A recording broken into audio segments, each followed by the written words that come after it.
கடவுள்கள் இருக்கிறாங்க. சிவன், பிரம்மா, விஷ்ணு.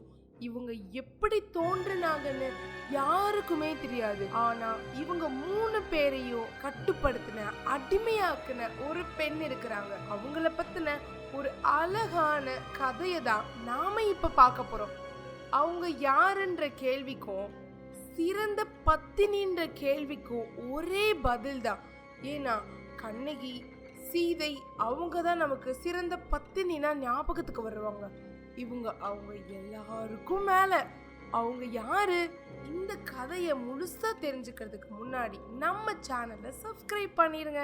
ஸ்கிப் பண்ணாம வீடியோவை முழுசா பார்த்து தெரிஞ்சுக்கோங்க. ஒரு நாள் நாரதர் பூலோகத்துக்கு வராரு. பூலோகத்துல நடக்கிறது எல்லாம் வேடிக்கை பார்த்துக்கிட்டு இருக்கிறாரு. அப்போ ஒரு ஆசிரமம் தெரியுது. அங்க ஒரு நோயாளி நின்னுக்கிட்டு இருக்கிறான். உடல் முழுக்க புண்களோட கொஞ்சம் அருவருப்பா நின்னுகிட்டு இருக்கிறான். அவனுக்கு முன்னாடி இன்னும் நிறைய பேர் நிக்கிறாங்க. அப்போ ஒரு முனிவரோட மனைவி அந்த குடிசைக்கு வெளியில உட்கார்ந்து அவங்க எல்லாருக்கும் வைத்தியம் பார்த்துக்கிட்டு இருக்கிறா. இது எல்லாத்தையுமே தூரத்துல இருந்து நாரதர் பார்த்துக்கிட்டே இருக்கிறாரு. யார் இவங்க, என்ன நடக்குது அப்படின்னு ஒவ்வொருத்தருக்கும் அந்த முனிவரோட மனைவி மருந்து கொடுத்து அனுப்புறாங்க.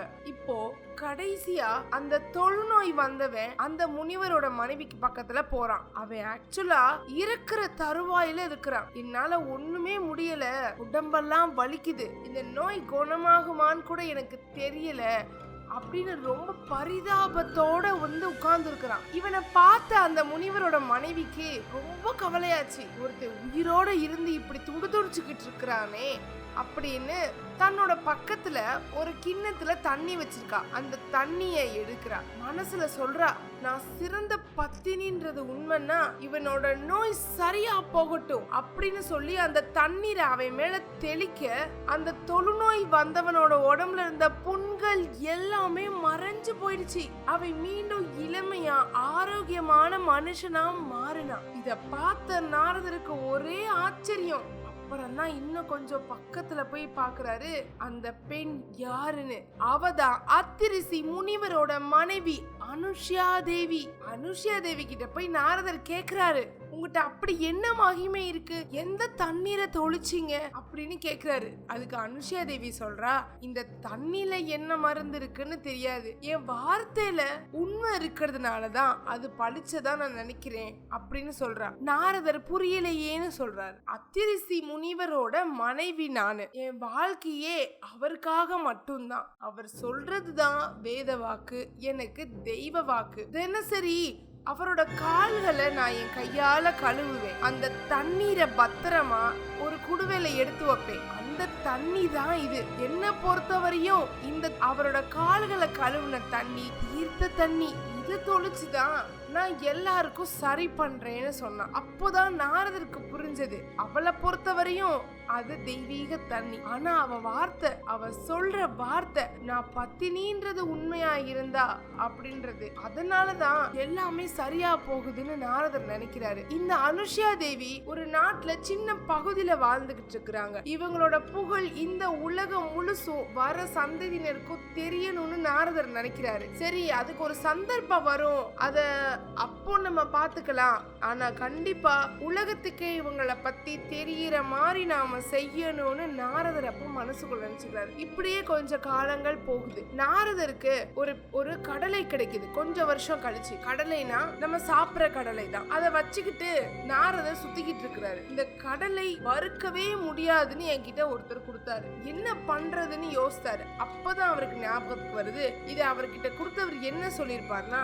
இந்த கடலை சிறந்த பத்தினி ஒருத்தரால மட்டும்தான் வறுத்து கொடுக்க முடியும் அப்படின்னு சொல்லிடுவாரு. உடனே நாரதருக்கு இந்த அனுஷ்யா தேவி பத்தி தோணும். சரி, நம்ம அவங்க கிட்ட போயிடலாம், அவங்க தானே சிறந்த பத்தினி அப்படின்னு. அப்புறம் யோசிப்பாரு, நம்ம நினைச்சோமே உலகத்துக்கு எல்லாருக்கும் இந்த அனுஷ்யா தேவி நம்ம வெளிக்கொண்டு வரணும், இப்போ என்ன பண்ணலாம் அப்படின்னு யோசிக்கிறார். நேரா மேலோகத்துக்கு போறாரு நாரதர். அங்க இருக்கிறாங்க சரஸ்வதி, லக்ஷ்மி, பார்வதி தேவி, முப்பெரும் தேவியரும் பேசிக்கிட்டு இருக்கிறாங்க. அப்போ நாரதர் போறாரு. பார்வதி தேவி கேக்குறாங்க, என்ன நாரதா இந்த பக்கம் அப்படின்னு. எனக்கு ஒரு கடலை கிடைச்சிருக்கு, சிறந்த பத்தினிகளால மட்டும்தான் இந்த கடலையை வறுக்க முடியும்னு சொல்றாங்க. உடனே எல்லாரும் நாங்க வறுத்து தரோம், இறைவனோட மனைவி அவங்களால வறுக்க முடியாதா என்ன, நாங்க உதவுறோம் அப்படின்னு சொல்லி முதல்ல பார்வதி தேவி அதை முயற்சிக்கிறாங்க. ஆனா அந்த கடலை வறுபடவே இல்லை. ரொம்ப ஆச்சரியம். சரி, லட்சுமி தேவி ட்ரை பண்றாங்க.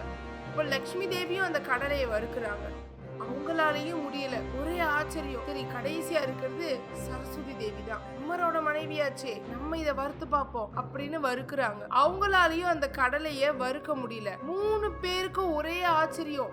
இந்த சிருஷ்டிக்கே கடவுள்களோட மனைவி அவங்க, நாங்க சிறந்த பத்தினி கிடையாதா, ஏன் இந்த கடலை வறுபடல, இந்த கடலையில தான் ஏதோ மிஸ்டேக் அப்படின்னு நினைக்கிறாங்க. இப்போ நாரதர் சொல்றாரு, அனுஷ்யா தேவின்னு பூமியில ஒரு பெண் இருக்கிறாங்க, அவங்க கிட்ட கொடுப்போன்றாங்க. எப்பா, கடவுள் எங்களாலேயே முடியல, நீ அந்த பொம்பளைட்ட போய் இதை வறுத்து கொண்டு வந்துருவியாக்கும் அப்படின்னு சொல்றாங்க. நாரதர் சொல்றாரு, நான் பண்ணிட்டு வரேன் அப்படின்னு சொல்லிட்டு கிளம்பிடுறாரு. அனுஷ்யா தேவியோட ஆசிரமத்துக்கு நாரதர் போறாரு. அந்த கடலைய அனுஷ்யா தேவிட்ட குடுக்குறாரு. அம்மா, இதை வறுத்து கொடுங்க, எனக்கு ரொம்ப பசிக்குது அப்படின்னு சொல்றாங்க.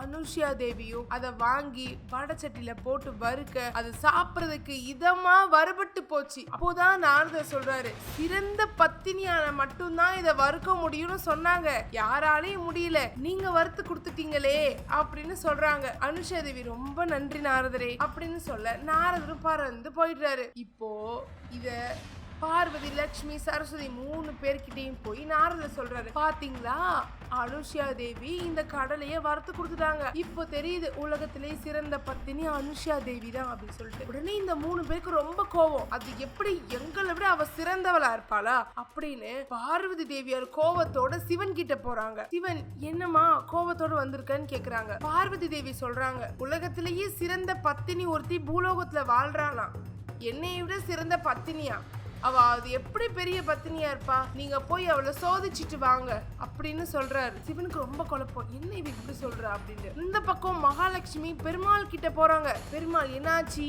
அப்படின்னு கேக்குறாங்க. நாரதர், என்னைய விட சிறந்த பத்தினி பூலோகத்துல ஒருத்தி இருக்கா, அவதான் சிறந்த பத்தினின்னு சொல்றான், நீங்க போய் அவ யாருன்னு பார்த்துட்டு அவளை சோதிச்சுட்டு வாங்கன்னு பெருமாள் கிட்ட மகாலட்சுமி சொல்றா. இந்த பக்கம் பிரம்மர் கிட்டையும் சரஸ்வதி போறா. சரஸ்வதி சொல்றா, மும்மூர்த்திகளோட மனைவிகள் எங்களை விட ஒரு சிறந்த பத்தினின்னு ஒருத்தி பூலோகத்துல இருக்கிறா, நீங்க போய் அவளை சோதிச்சுட்டு வாங்க அப்படின்னு. இப்போ இந்த சிவனுக்கும் குழப்பம், பெருமாளுக்கும் குழப்பம், பிரம்மருக்கும் குழப்பம். இப்போ இந்த 3 பேரும் கூடி சேர்ந்து பேசிக்கிறாங்க. நம்ம மனைவியர்கள்லாம் ஏதோ சொல்றாங்க, நம்மளோட மனைவிகளை விட சிறந்த பத்தினி ஒருத்தி இருக்காலாம், அவ யாருன்னு பார்த்துட்டு வந்துருவோம், நமக்கும் சந்தேகம் தீந்துரும், அதே நேரத்துல நம்ம மனைவிகளும் நம்ம கூட இருக்க சண்டையை நிப்பாட்டிடுவாங்கன்னு சொல்றாங்க. இப்போ நாரதரை கூப்பிடுறாங்க 3 பேரும். பெருமாள் சொல்றாரு, நாரதா, நடக்கிற பிரச்சனைக்கெல்லாம் காரணம் நீதான், யாரோ ஒரு பெண்மணி பத்தினி, நீ வாட்டில பத்த வச்சுட்டு போயிட்ட, இங்க எங்க மனைவிகள் எல்லாருமே எங்க தலையை பிடிச்சு ஆஞ்சிட்டு இருக்கிறாங்க,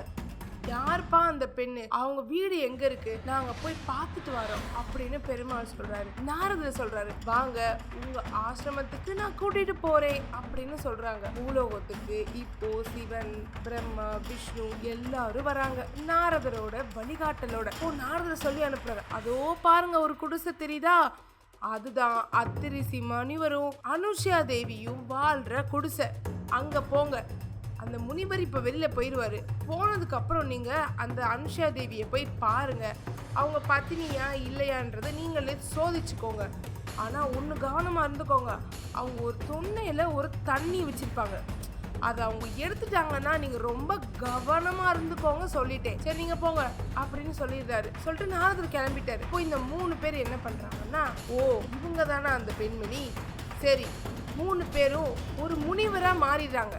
சிவன், பிரம்மா, விஷ்ணு தங்களோட உருவத்தை மறைச்சி முனிவர்களா 3 முனிவர்களா இப்போ அந்த குடிசைக்குள்ள போக போறாங்க. அனுஷ்யா தேவி இருக்கிறா. அந்த காலத்து முறை எப்படி யாரா இருந்தாலும் வாங்க வாங்கன்னு வரவேற்கணும் இல்லையா, வாங்க வாங்க உள்ள வந்து உட்காருங்கன்னு சொல்றாங்க. 3 பேர் உள்ள வந்து உட்கார்றாங்க. அம்மா எங்களுக்கு பசிக்குது அப்படின்னு ஒரு முனிவர் சொல்றாரு. அனுஷ்யா தேவி, இதோ கொஞ்சம் காத்துருங்க, உங்களுக்காக உணவு எடுத்துட்டு வரேன் அப்படின்னு சொல்றான். போ 3 பேர் ஒருத்தரை பாத்துக்கிறாங்க. நம்ம இவங்களை சோதிக்கிறதுக்காக தான் நான் வந்தோம், எப்படியாவது சோதிச்சிடணும் அப்படின்னு நினைக்கிறாங்க. என்ன சொல்றாங்கன்னா, எங்களுக்குள்ள ஒரு நிபந்தனை இருக்கு. என்ன நிபந்தனைன்னு அனுஷா கேக்குறா. 2 நிபந்தனை அப்படின்னு சொல்றாங்க. சரி சொல்லுங்க, அந்த நிபந்தனைக்கு ஏத்த மாதிரி நான் உங்களுக்கு விருந்து பரிமாறுறேன் அப்படின்னு சொல்றாங்க. அப்போ ஒரு முனிவர் சொல்றாரு, எங்களுக்கு விருந்து வைக்கிற பெண்மணி ஆடை இல்லாம நிர்வாணமா இருக்கணும், அந்த வகையில தான் உணவை பரிமாறணும், நாங்க அப்பதான் சாப்பிடுவோம் அப்படின்னு சொல்றாரு. 2வது நிபந்தனை என்னன்னா,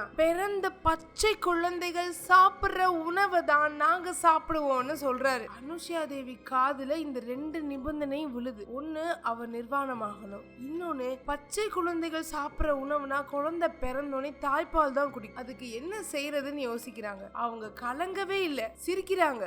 அனுஷா தேவி ஒரு நிமிஷம் அந்த 3 முனிவர்களையும் பாக்குறாங்க. அவங்க கண்ணுல வந்திருக்கிறது உண்மையான முனிவர்கள் இல்ல, வேற யாரோன்னு மனசுல தோணுது. அவங்க ஒண்ணுமே செய்யல. தன்னோட கணவரோட கால்களை கழுவுன தண்ணீரை ஒரு கிண்ணத்துல வச்சிருப்பாங்க இல்லையா, அதை எடுக்கிறாங்க. எடுத்து, நான் பத்தினின்றது உண்மைனா அத்திரிசி மனைவியோட உண்மையான தர்ம பத்தினி இந்த அனுஷா தேவின்றது உண்மைன்னா இந்த வந்திருக்க 3 பேரும் பிறந்த பச்சை குழந்தைகளா மாறட்டும் அப்படின்னு சொல்லி அந்த தண்ணீர் அந்த 3 பேர் மேலையும் தெளிக்க இந்த 3 பேரும் பிறந்த குழந்தைகளா மாறிட்டாங்க. பிறந்த 1 நாள் 2 நாள் குழந்தை முன்னாடி தன்னோட ஆடைகளை அகற்றதுக்கு எந்த தாயும் தயங்க மாட்டாங்க இல்லையா, அதே மாதிரி அனுஷா தேவியும் தன்னோட ஆடைகளை களைஞ்சு ஓரமா வைக்கிறாங்க. இப்போ நிர்வாணமான அனுஷா தேவி அவங்க கேட்ட 2வது நிபந்தனைப்படி பச்சை குழந்தைகள் சாப்பிடுற உணவு தாய்ப்பால் கொடுக்கணும்னு நினைக்கிறாங்க. திரும்பியும் சொல்றாங்க, திருசி முனைவருடைய தர்ம பத்தினி இந்த அனுஷா தேவி என்பது உண்மையெனில் இந்த பச்சை குழந்தைகளுக்கு புகட்டும் அளவுக்கு எனக்கு தாய்ப்பால் சுரக்கட்டும் அப்படின்னு சொல்லி மனசார தெய்வத்தை கூட அவங்களுக்கு தாய்ப்பால் சுரந்தது. 3 குழந்தைகளையும் ஒவ்வொருத்தரா தூக்கி தாய்ப்பால் கொடுக்குறாங்க. வந்திருக்க 3 பேர் கேட்ட மாதிரியும் அவங்க மனம் கோணாம நிபந்தனைப்படி சிறப்பா விருந்து வச்சாச்சு. அனுஷா தேவிக்கும் அத்திரிசி முனிவருக்கும் திருமணமாகி பல வருஷமா குழந்தையே கிடையாது. அனுஷா தேவிக்கு இந்த 3 குழந்தைகளை பார்த்தோன்னே நமக்கே குழந்தை பிறந்த மாதிரி இருக்குன்னு இந்த குழந்தைகள் எல்லாத்தையும் சந்தோஷமா வளர்க்க ஆரம்பிச்சிட்டா. அனுஷா தேவி இந்த 3 குழந்தைகளோட ஆசிரமத்துல அவங்களுக்கு உணவு கொடுக்கறது, விளையாட வைக்கிறது, அவங்களுக்கு சிறந்த பணிவிடைகள் செய்யறதுன்னு உண்மையான தாயாகவே அனுஷா தேவி மாறிட்டா. திருசி முனிவர் வந்து கேக்குறாரு, இது யாரு இந்த 3 குழந்தைகள் அப்படின்னு. அனுஷா தேவி சொல்றா, இப்படி வந்தாங்க 3 பேரும், இப்படி கேட்டாங்க, நான் எல்லாம் பண்ணி முடிச்சிட்டேன், இப்போ இது என்னோட குழந்தைகள், நான் தாய்ப்பால் கொடுத்ததுனால இவங்க 3 பேரும் என்னோட குழந்தைகள் அப்படின்னு அனுஷா தேவி சொல்றா. அத்திரிசி முனிவருக்கும் இது சரின்னு பட்டுச்சு. யாரோ சோதிக்க வந்திருக்கான் படுபாவி, மாட்டிக்கிட்டான், சரி நமக்கு குழந்தைகள் இல்ல நம்மளே வச்சுக்குவோம் அப்படின்னு அத்திரிசி முனிவரும் சொல்ல அனுஷா தேவிக்கு ரொம்ப சந்தோஷம். அந்த குடிசையில குடும்பமா சந்தோஷமா இருக்கிறாங்க அத்திரிசி முனிவர், அனுஷா தேவி, அந்த 3 குழந்தைகள். இப்போ மேலோகம் பார்வதி, லட்சுமி, சரஸ்வதி எல்லாரும் தன்னோட கணவன்களை காணும்னு தேடுறாங்க. நாரதர் கிட்ட சொல்றாங்க, நாரதா இவனை காணும், விஷ்ணுவை காணும், பிரம்மாவை காணும். நாரதர் சொல்றாரு, நீங்க தானே அனுஷா தேவி வீட்டுக்கு அனுப்பி வச்சீங்க. அப்போ சொல்றாங்க, ஆமா நாங்க தான் அனுப்பி வச்சோம், ஆனா சோதிச்சுட்டு வாங்கன்னு அனுப்பணும். இவ்வளவு நல்லா சோதிப்பாங்க, அந்த அனுஷா தேவி என்ன பண்ணி வச்சாலோ எங்க புருஷங்கள் எல்லாத்தையும் காணவே காணும் அப்படின்னு சொல்றாங்க. இந்த பக்கம் இந்த 3 பேர் தான் உலகத்தை காக்கும் கடவுள்கள். இவங்க இல்லாம சிருஷ்டியே கொஞ்ச நாளா தம்பிச்சு போச்சுன்னு சொல்லுவாங்க. பிரம்மர் இல்லாம படைப்பு தொழில் நின்றுச்சு, சிவன் இல்லாம யாருக்குமே முக்தி கொடுக்க முடியல, கஷ்டங்களோட வாழ்ந்துகிட்டு இருக்கிறாங்க, பெருமாளால காப்பாத்த முடியல, அவங்கதான் குழந்தையாக்கி போய் கிடக்காங்களே. நாரதா உலகமே நின்னு போச்சு, இந்த 3 பேர் எப்படியாவது கூட்டிட்டு வா அப்படின்னு சொல்றாங்க. நாரதர் சொல்றாரு, நாராயண நாராயண என்ன ஒரே அக்கா போறாச்சு, நீங்க தான் பத்தினியா இல்லையான்னு பாக்கணும்னு சொன்னீங்க, அவ வீட்டையும் காமிச்சிட்டே, உங்க வீட்டுக்காரவங்க எல்லாரும் அங்கதான் இருக்காங்க, புருஷங்கள்லாம் வேணும்னா போய் தேடுங்க அப்படின்னு சொல்லிடுறாங்க. சரி அவங்க வீடு எங்க இருக்குன்னு சொல்லு அப்படின்னு சொல்ல அனுஷா தேவி வீட்டுக்கு பார்வதி, லட்சுமி, சரஸ்வதி 3 பேரும் போறாங்க. முந்தி பாக்குறாங்க, கணவர்களை காணும். வீட்டுக்குள்ள ஒரு 3 குழந்தைகள் படுத்திருக்காங்க. 3 தேவியர்களும் பாக்குறாங்க, நம்ம கணவர்மார்களை காணும், 3 குழந்தைகள் தான் இருக்கிறாங்க. அப்ப ஓரமா அனுஷா தேவி உட்கார்ந்து வேலை பார்த்துக்கிட்டு இருக்கா. இங்க ஒரு பெண் உட்கார்ந்து இருக்கா, இவதான் அனுஷா தேவியா இருப்பாளோ, நம்ம கணவர்களை போய் எங்கன்னு தேடுறது அப்படின்னு சொல்லிட்டு அனுஷா தேவியை கூப்பிடுறாங்க. அனுஷா அப்படின்னு. அனுஷா வர 3 தேவியர்களும் அவளுக்கு காட்சி கொடுத்துட்டாங்க இல்லையா. அனுஷா தேவி கும்பிடுறா, நீங்க எங்க இல்லத்துக்கு வந்தது ரொம்ப மகிழ்ச்சி, நீங்க வந்ததுக்கான காரணம் என்ன அப்படின்னு சொல்றா. அப்போ எல்லாரும் சொல்றாங்க, எங்க கணவர்களை காணோம், உங்களை பாக்குறதுக்கு தான் அனுப்பி வச்சோம், அவங்க எங்க போனாங்கன்னு தெரியலன்னு சொல்றா. அப்போ நாரதர் அந்த ஸ்பாட்டுக்கு வந்துட்டாரு. நாரதர் சொல்றாரு, அனுஷா தேவி, உங்களை சோதிக்கிறதுக்காக தான் சிவன், பிரம்மா, விஷ்ணு 3 பேரும் ஒரு சாதாரண முனிவர் வேஷம் போட்டு வீட்டுக்கு வந்தாங்க. அவங்கள எங்கன்னு கேக்குறாரு. அனுஷியா சொல்றா, ஓ அவங்கதான் இவங்களா, அவங்க 3 பேரையும் தான் நான் குழந்தையா மாட்டி வளர்த்துக்கிட்டு இருக்கேனே அப்படின்னு சொல்றா. 3 தேவியர்களுக்கும் தூக்கி வாரி போட்டுச்சு. என்னது, குழந்தையா மாத்தி வளர்த்துக்கிட்டு இருக்கீங்களா? இதுல எது எங்களோட கணவர்கள் தேடுறாங்க? சிவனே அடையாளம் தெரியல, பிரம்மரே அடையாளம் தெரியல, விஷ்ணுவே அடையாளம் தெரியல, குழந்தையா மாதிரி கிடக்காங்க. அனுஷியா தேவிட்ட திரும்பவும் பார்வதி, லட்சுமி, சரஸ்வதி சொல்றாங்க, அம்மா தாயே, தப்பு பண்ணிட்டோம் தெரியாம, அவங்கள எல்லாத்தையும் நீ உருவுக்கு மாத்தி குடு அப்படின்றாங்க. அனுஷியா தேவி சொல்றா, அது எப்படி, நான் 3 பேருக்கும் தாய்ப்பால் கொடுத்துருக்கேன், அவங்க என்னோட புதல்வர்கள், நான் இருக்கிற வரையும் அவங்கள நான் யாருக்கிட்டையும் கொடுக்க மாட்டேன் அப்படின்னு அனுஷா தேவி சொல்றா. 3 பேருக்கு தூக்கி வாரி போட்டு என்ன நடந்துச்சு அப்படின்னு அனுஷா தேவி அவங்க வந்ததுல இருந்து அவங்க குழந்தைய மாறின வரையும் தாய்ப்பால் கொடுத்து வளர்த்த வரையும் சொல்றா.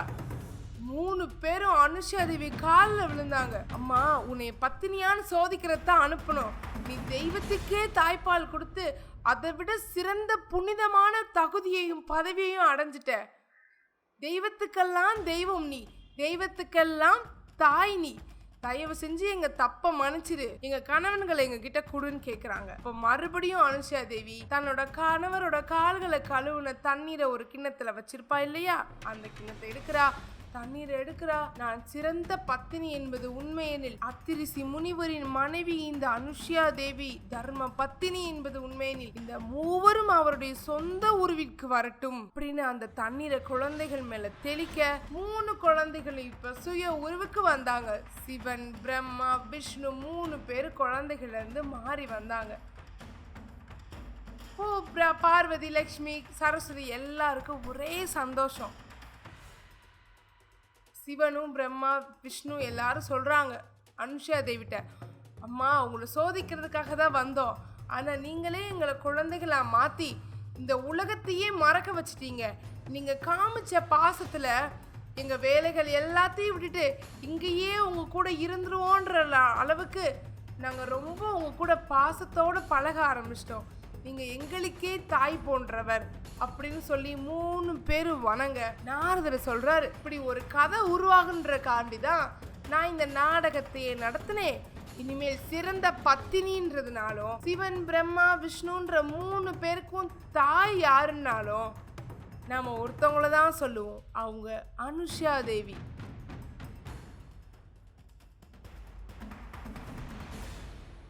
என்ன நண்பர்களே, இந்த கதை நல்லா இருந்துச்சா? இன்னும் இதே மாதிரி வேற எதுவும் கதை வேணும்னாலும் நீங்க கமெண்ட்ல சொல்லுங்க. அதுக்கு முன்னாடி நம்ம சேனலை சப்ஸ்கிரைப் பண்ணிருங்க.